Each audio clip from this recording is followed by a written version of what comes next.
Hi everyone, we're going to find the derivative of each trigonometric function using the chain rule.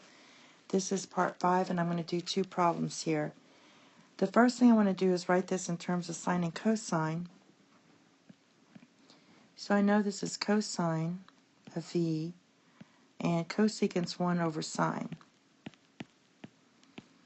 So when you fix that up, that's just going to be cosine of v times sine of v.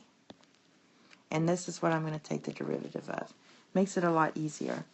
So the derivative of g is going to be, we're going to use the product rule.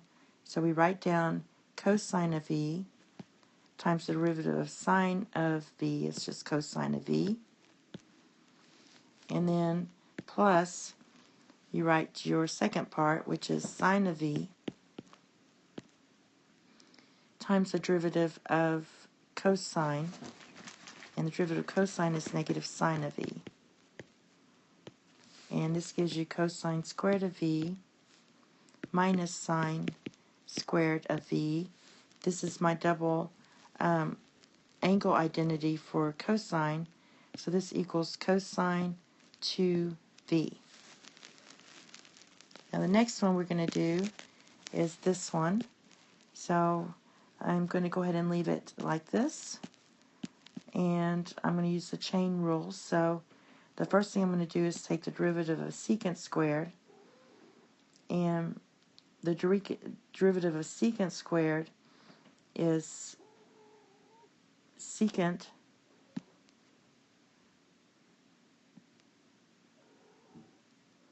of x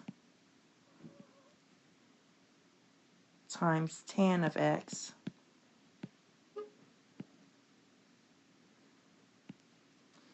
and then I have to take the derivative of the inner function, which is going to be 2.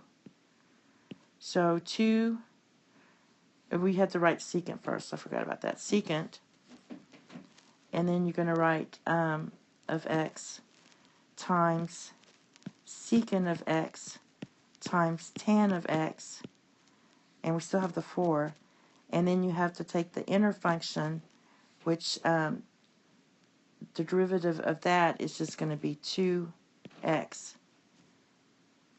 or just 2.